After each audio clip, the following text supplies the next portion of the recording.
आज के बाद राजा मैंने नोट से तैयार होगा, अपनी नोट से तैयार होगा, उनको उम्मीद थी। और सुप्रीम कोर्ट ने आदेश किया कि मशीन से चोरी हो सकती है, इसलिए इसमें वीवीपैट लगेगी। अभी वीवीपैट की गिनती नहीं होगी। जो बाबा साहब को शंका थी वो शंका सही साबित हुई। ये देश जब आजाद नहीं था तो राष्ट्रपिता ज्योतिबा फूले, जिनका संघर्ष हमें सिखाया गया, जिनको बाबा साहब अम्बेडकर ने भी गुरु माना, जिन्होंने सबसे पहले देश में अंग्रेजों के शासनकाल में अन्याय अत्याचार जुल्म जाति के खिलाफ आवाज उठाई। और ये घटना है तब की जब राष्ट्रपिता ज्योतिबा फूले अपने एक मित्र की शादी में चले गए और वहां जाति व्यवस्था के आधार पर ऊंची जाति के लोगों ने उनको अपमानित करके मारपीट करके निकाल दिया। जब राष्ट्रपिता ज्योतिबा फूले अपमानित हुए तो वहां से एक नदी जो वहीं पड़ती है पुणे में, उस नदी के किनारे जाके बैठ गए और पूरी रात बैठे रहे। सुबह के समय सफाई का काम करने वाली दो महिलाएं जब उस नदी पर पहुंची तो उन्होंने ज्योतिबा फूले को बैठे देखा। जब ज्योतिबा फूले को बैठे देखा तो उन्होंने पूछा कि आप यहाँ क्या कर रहे हैं, तो उन्होंने अपनी घटना बताई कि मेरे साथ क्या हुआ। जब उन्होंने बताया तो ज्योतिबा फूले साहब ने कहा कि मेरा मरने का मन है कि मैं आत्महत्या करूं, मेरा अपमान हुआ। तो महिलाएं हंसने लगी। जब हंसने लगी तो ज्योतिबा फूले ने ये पूछा कि आप क्यों हंस रही हो। तो उन्होंने कहा ये तो हमारे साथ रोज होता है, हम तो कभी नहीं मरते, ना मरते ना मरने के बारे में सोचते। तो इसका मतलब ये है कि राष्ट्रपिता ज्योतिबा फूले को उस दिन पहली बार एहसास हुआ कि ये पढ़े लिखे लोग नहीं, इनको अपमान सम्मान का पता नहीं। तो उन्होंने उस दिन ठान लिया कि मैं अपना आगे का समय गरीबों, शोषितों, दलितों, पिछड़ों, आदिवासियों, महिलाओं को पढ़ाने में लगाऊंगा। पहले मैंने अपनी पत्नी को पढ़ाया, फिर उन दोनों ने 18 स्कूल खोल के बच्चों को गरीबों को पढ़ाने का काम किया। फिर 1902 में छत्रपति साहू जी महाराज ने आरक्षण की व्यवस्था करा के 50% अपने राज्य में पिछड़े दलितों को नौकरी देने का काम किया। और बाबा साहब अम्बेडकर ने राष्ट्रपिता ज्योतिबा फूले को बिना देखे, क्योंकि राष्ट्रपिता ज्योतिबा फूले 1890 में चले गए और बाबा साहब 91 में पैदा हुए, उनको देखा भी नहीं, उनसे मिले भी नहीं, बस उनके संघर्ष, उनकी किताबों के आधार पर उनको गुरु मान के उन्हीं के आंदोलन को आगे बढ़ाया। आप महसूस करो कि बाबा साहब अम्बेडकर ने हमारे लिए क्या नहीं सहा।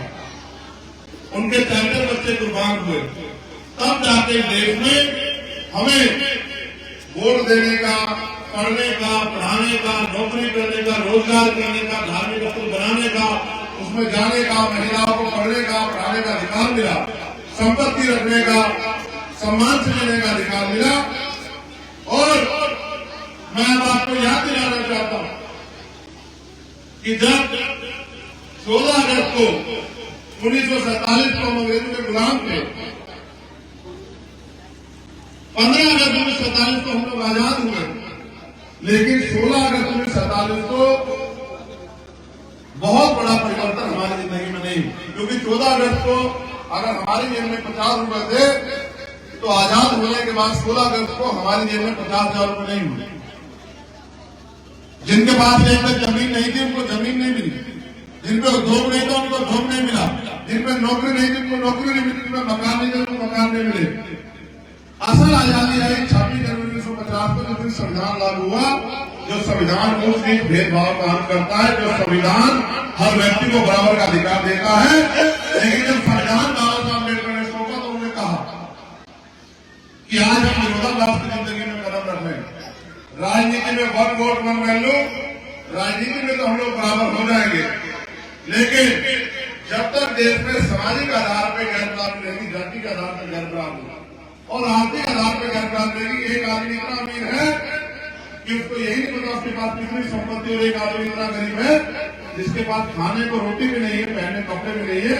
जब तक ये गैर राजनीतिक दूर नहीं होगी तब तक राजनीतिक लोकतंत्र सामाजिक लोकतंत्र नहीं बन पाएगा। सामाजिक लोकतंत्र क्या होता है समझिए, लोकतंत्र का मतलब है जनता द्वारा जनता का शासन। लेकिन आज तो जनता का शासन कहाँ है, कुछ भी होता है जनता से नहीं पूछा जाता। और लोकतंत्र का मतलब ये है कि गरीब का बेटा भी इसमें हिस्सेदारी कर सकता है। लेकिन आप महसूस करके देखो, आज गांव में प्रधानी का चुनाव लड़ना हो तो लाखों रुपए की जरूरत होती है, और जिस आदमी को लाखों रुपए नहीं होते गांव के लोग भी उसको कहते हैं कि क्या चुनाव लड़ेगा, इसमें तो पैसा ही नहीं। जबकि चुनाव पैसे देने में आया था, पॉलिसी से लड़ा जाता है। आपको वोट देने में पैसा नहीं लगता है। अगर आप ये सारी व्यवस्था सरकार कराती है, आपको जाके मोहर लगा के आनी होती है बैलेट पेपर पे या ईवीएम का बटन दबाना पड़ता है। पैसे में चुनाव नहीं होता है। लेकिन जो बाबा साहब को शंका थी वो शंका सही साबित हुई। जो लोग राजतंत्र में सत्ता में काबिज थे वही लोग लोकतंत्र में सत्ता में काबिज हुए। पैसे वाले लोग उसे पकड़ ली और गरीबों की जिंदगी के साथ खिलवाड़ हुआ। महसूस करके देखो, 75 साल में अगर लोगों का पक्के मकान भी नहीं बने, खाने के लिए अच्छा भोजन, पीने के लिए साफ पानी की व्यवस्था अपने घरों में जाके देखो, नल के और टंकी का पानी का साफ है। अगर आप चेक कराओगे तो बहुत सारी बीमारियों का जन्म वो पानी दे रहा है, क्योंकि पानी बिल्कुल जो है खराब होगा नहीं लगा। पीने के लिए साफ पानी, पहनने के लिए अच्छे कपड़े और सर ढकने के लिए छत की व्यवस्था भी सरकार नहीं करा। जब बाबा साहब अम्बेडकर ने उनको एहसास था और उन्होंने अपने लोगों को कहा कि मैं बड़ी मुश्किल से तमाम तरह के अन्याय अत्याचार अपमान से इस कारवा को यहाँ तक लेके आ पाया हूँ। अगर आप इसको आगे नहीं बढ़ा सकते तो उसको पीछे मत जान दे। आज नौजवान यहाँ बैठे हैं, आप महसूस करके देखो कारवा आगे जा रहा है पीछे जा रहा है। बाबा साहब ने जो सपने देखे थे कि इस देश में गरीब को भी बराबरी के अधिकार, स्वाभिमान, समाज का जीवन मिलेगा, क्या वो मिल पा रहा है? क्या जुल्म जाति होनी बंद हो गई है? क्या जाति के आधार पर भेदभाव बंद हो गया है? क्या देश जातियों का आगे बढ़ने एकजुट हो पाया है? क्या भाईचारा बन पाया? तो आपको लगेगा कि बाबा साहब ने सपनों के विरोध में काम हुआ। बाबा साहब ने अथक प्रयास किया देश को जोड़ने के लिए, और जो जातियों में बटा समाज था उसको इकट्ठा करके शेड्यूल ट्राइब, बैकवर्ड और माइनॉरिटी में संगठित करने का काम किया। शेड्यूल कास्ट के रूप में हम लगभग 1000 जातियों में बटे हुए थे, उन्होंने पूरी जातियों का टार के शेड्यूल कास्ट बनाया। लेकिन हम तो अपने महापुरुषों के विचारों के खिलाफ काम करते हैं, हम कभी करते हो नहीं पाए। आज हालात ये है कि कल क्या कानून बनेगा इसकी भी जानकारी हमें नहीं है। मैं आपको बुनियादी बात बताता हूँ। जब बाबा साहब ने वोट का अधिकार दिलाया तो उन्होंने कहा आज मैंने रानी का पेट छीन दिया, आज के बाद राजा मैंने वोट से तैयार होगा, अपनी वोट से तैयार होगा। उनको उम्मीद थी कि हजारों साल जिनको कुर्सी पर नहीं बैठने दिया गया, अब वो वोट के जरिए कुर्सी में बैठेंगे, राजकाज चलाएंगे, पॉलिसी बनाएंगे, अपने लोगों की समस्याओं को दूर करेंगे। ये संविधान है जिसकी वजह से Pal, Prajapati, Kashyap, Saini, Maurya, Sanjay, Kushwa, Jat, Gurjar, doctor, engineer, IAS, IPS बनता है। आजादी से पहले नहीं बनता था। 100 में से एक कोई लोग रेलवे की सेना में नौकरी करता था, उसके बच्चे को अवसर मिलता था। ये सारे अवसर बाबा साहब अम्बेडकर के संविधान से आए। तो जब बाबा साहब अपने लोगों को वोट के लिए तैयार करे, दुश्मन बड़ा समझदार था। उसने कहा कि बाबा साहब ने लोग तैयार कर दिए, ये इनके पास वोट है, राज ले लेंगे। तो उन्होंने साजिश की कि इनके पास वोट है, हमारे पास नोट है, हम इनकी वोट को नोट से खरीद लेंगे। बाबा साहब समझाते थे, लेकिन समाज की जरूरत पैसा थी। समाज दुश्मन आता था, पैसे देकर वोट खरीद लेता था। बाबा साहब समझाते समझाते 56 में चले गए। ये कहते हुए जो आगरा में उन्होंने भाषण दिया कि मुझे मेरे पढ़े लिखे लोगों ने धोखा दिया, और जो मैं करना चाहता था उसका 10% भी नहीं कर पाया। मेरे बच्चों, इस कारवा को संभाल कर रखना, इस कारवा को बचा कर रखना। मुझे मरने के बाद मरा हुआ समझना, जब तक संविधान जिंदा में जिंदा। बाबा साहब 56 में चले गए। उसके बाद ये बात समझ में आई माननीय काशीराम साहब के, जो क्लास 1 के सर्टिफिकेट थे, अधिकारी थे। उन्होंने अपनी नौकरी को छोड़ के माननीय वाल्मीकि जी के कहे से एनिलेशन ऑफ कास्ट, जाति का विनाश नाम की किताब पढ़ के उन्होंने बाबा साहब के मिशन को, फूले साहब के मिशन को चलाने का फैसला लिया। गांव गांव जाकर समाज को समझाने लगे। समाज को अपनी जरूरतों में डूबा हुआ था। जब समाज को समझाते तो समाज उनको ही आरोप लगाता, समाज उनको तरह तरह की बातें कहता, लेकिन कभी उन्होंने अपना रास्ता नहीं छोड़ा। वो लगातार चलते रहे और उन्होंने ये बात समझी कि हम पीछे क्यों हैं। तो उनको पता लगा कि हमारे लोग वोट को बेचते हैं। तो उन्होंने नारा दिया कि वोट की रक्षा बहन बेटी की रक्षा करनी है, वोट को बेचना नहीं है, वोट को जिम्मेदार आदमी को सौंपना है। समाज ने उनकी बात को मान लिया और वोट को बेचना बंद कर दिया। उसका कुछ ये हुआ कि हम ताकतवर बने, हम पे सत्ता आई, लेकिन दुश्मन भी चालाक था। उसने नई योजना बनाई कि पहले तो हम इनके वोट को नोट से खरीदते थे, अब उसने नोट से खरीदना बंद किया। अब वो ईवीएम नाम की मशीन ले आया कि हम इनकी वोट को, ये वोट किसी को भी डाले आएगा हमारे खाते में ही। वो ईवीएम नाम की मशीन को लाके पहले वोट की चोरी शुरू कर दी। फिर हमारे जागरूक लोगों ने उसके खिलाफ मोर्चा लिया और सुप्रीम कोर्ट ने आदेश दिया कि मशीन से चोरी हो सकती है, इसलिए इसमें वीवीपैट लगेगी और वीवीपैट लगाने के आदेश दिए। लेकिन इनकी सत्ता होती है, कोर्ट भी उनकी सुनता है, पुलिस भी उनकी सुनती है, अधिकारी भी उनके सुनते हैं। सभी वीवीपैट की गिनती नहीं होती, इसमें चंद वोटों की गिनती होती है और गिनती भी वो कहते हैं जो दूसरे नंबर की पार्टी है उसी की गिनती होगी, किसी तीसरे कैसे गिनती नहीं होगी। अब ईवीएम के जरिए वोट की चोरी होने लगी। जब हमारे लोगों ने इसका किसी मुखालफत इसका विरोध किया तो दुश्मन बहुत समझदार, वो राशन लेने पे आ गया। उसने राशन लेना शुरू कर दिया कि पिछली सरकार ने आपको कुछ नहीं दिया, आप राशन लो, हमें वोट दे दो। ये सरकारें आपके बारे में सोचते हैं। मगर मेरे जिम्मेदार लोगों को, मेरी माँ बहन को महसूस करो, क्या बाबा साहब ने अपने 4 बच्चों की कुर्बानी का वोट हमें इसलिए दिया था कि हम इसको राशन पे बेचने लग जाए। आप महसूस करो जो मैं बात आपसे कहना चाहता हूँ और इसको समझो। फिर अभी पुलिस की भर्ती का लेटेस्ट पेपर आया, आरओ की भर्ती का पेपर आया। आप महसूस करो, आपके गांव से पुलिस की भर्ती के बच्चे में गए होंगे। 400 रुपए पर बच्चे के हिसाब से 48 लाख बच्चों ने फार्म भरा। 200 करोड़ रुपए सरकार ने गरीबों की जेब से काट लिए, क्योंकि ये नौकरी गरीबों के बच्चे मेहनत करके जाते हैं, धंधा से बिजनेसमैनों के लोग बच्चे नहीं जाते। तो 200 करोड़ रुपए आपकी जेब से इन सरकारों ने काट लिए और फिर इनकी देखरेख में पेपर लीक हो गया। आपके बच्चे जिन्होंने मेहनत की थी 4-4 महीने 5-5 महीने पूरी जान लगा के, वो मुंह दागते रह गए। ये हर डिपार्टमेंट में चिन्हित करके नौकरियां खत्म करके जिसे मर्जी का निकाल देते हैं। इनके बच्चों को आज भी इतना भेदभाव है तो इनको कौन कुर्सी में बैठने देगा। ये आरक्षण था जिसकी वजह से हमें अवसर मिल जाते थे, अब वो आरक्षण भी खत्म हो रहा है। न सरकारी सिस्टम रहेगा, न आरक्षण देना पड़ेगा, सब कुछ सोच बूझ के हो रहा है। और उनका प्रयास है कि आप रोजी रोटी करो, उनकी गुलामी करो और रोजी रोटी में खुश रहो। 10 लाख करोड़ रुपए से ज्यादा, लगभग 14 लाख करोड़ रुपए पूंजीपतियों का माफ कर दिया। आपका 10,000 रुपए नहीं माफ करेंगे। अगर बिजली का बिल किसानों का होगा या मजदूरों का होगा तो आरसी काट के मुकदमा लिख के जेल भेज देंगे। लेकिन 10-15 लाख करोड़ रुपए पूंजीपतियों का माफ कर दिया। कितने पैसे होते हैं, जीरो भी नहीं गिन पाओगे आप लोग। ऐसा नहीं कि पैसे की कमी है, सारा पैसा अमीरों की जेब में जा रहा है। अब 2 तरह की राजनीति हो रही है। एक वो जो पैसों के आधार पर राजनीति कर रही है, जिनका मतलब है जिन्होंने पैसा कमाया है और वो पैसे से पैसा खर्च करके राजनीति करते हैं और राजनीति में कामयाब होकर फिर पैसा कमाते हैं। वो अपने लिए जीते, अपना पैसा पूरा करते हैं, गरीबों का भला नहीं कर सकते। और दूसरी तरफ बाबा साहब अम्बेडकर और माननीय काशीराम साहब के हम जैसे चेले हैं जिन्होंने ये संकल्प लिया है कि हम इस गुलामी की बेड़ियों को काट के रहेंगे और इस संविधान की रक्षा करेंगे, अपने लोगों के हक अधिकार दिलाएंगे। आप महसूस करो, गांव में पेंशन मिलती होगी, वृद्धा पेंशन, विकलांग पेंशन, विधवा पेंशन, 3,000 रुपए 6 महीने के, यानी कि 500 रुपए महीना, वो भी सबको नहीं मिलते।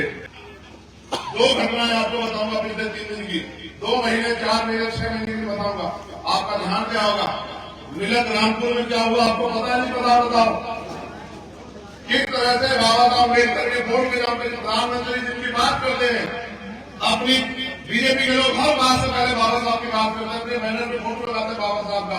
उसकी सच्चाई क्या है कि बाबा साहब के बोर्ड के नाम पे उन्होंने दलित समाज के लोगों से होली खेली और उन महिलाओं पे लाठियां मारी हमारी माओ बहनों पे, और फिर सरेआम गोली मार के आपके 17 साल के भाई के खोपड़ा पीट दिया, उसकी जान ले ली। उसकी मां चिल्ला रही थी, उसका भाई चिल्ला रहा था कि हम अपना भाई कहां से लाए।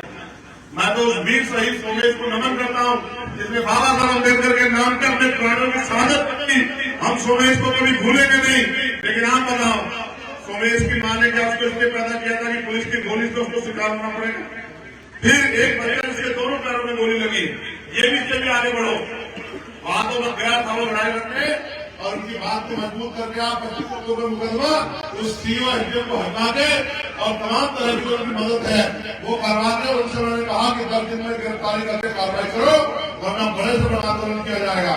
लेकिन अभी ऐसा हुआ है, आज ही मैंने पढ़ा कानपुर में 2 बच्चियां जो काम करती थी भट्टे में शायद, उनके साथ जुड़ जाती हुई उनका अश्लील वीडियो बना गया, उनके साथ रेप किया गया।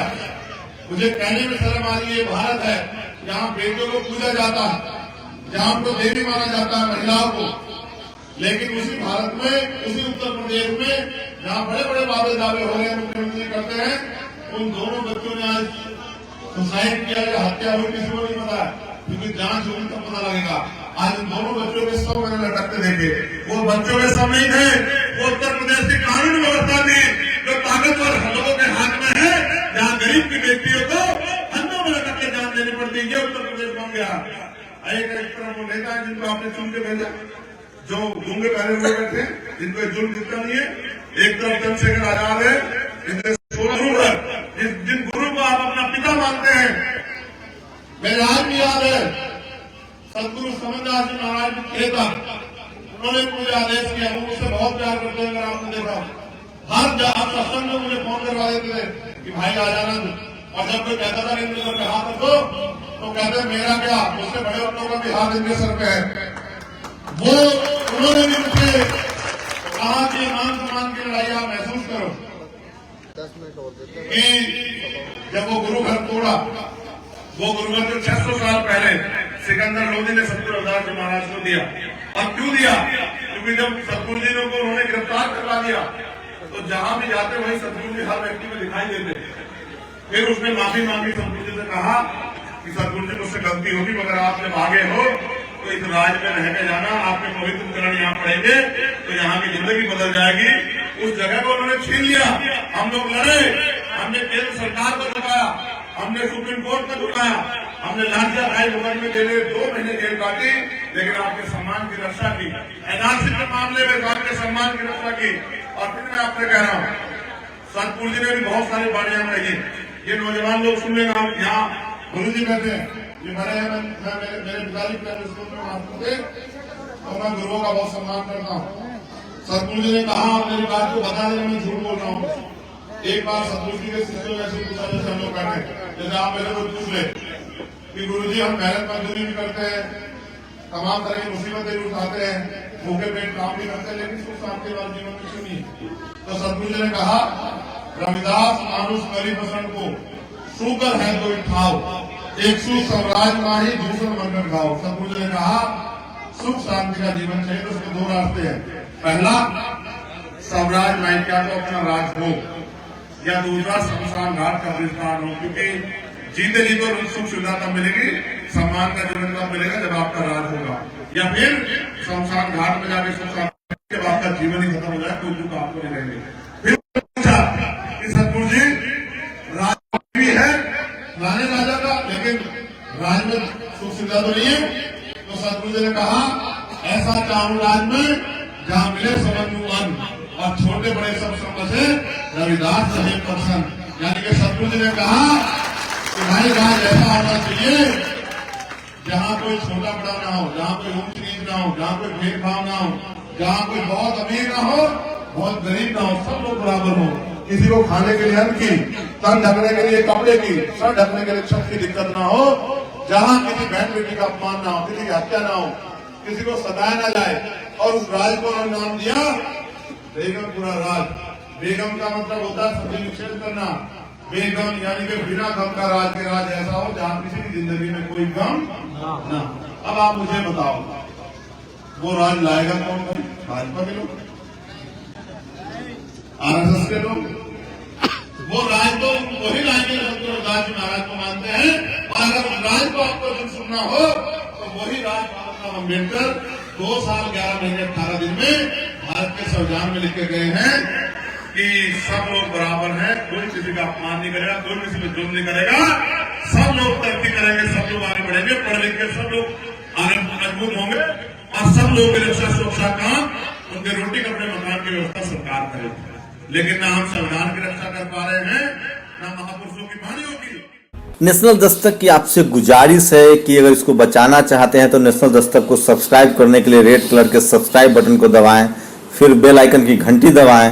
नेशनल दस्तक को बचाने के लिए बहुत जरूरी है कि हर खबर को शेयर करें, लाइक करें, कमेंट जरूर करें।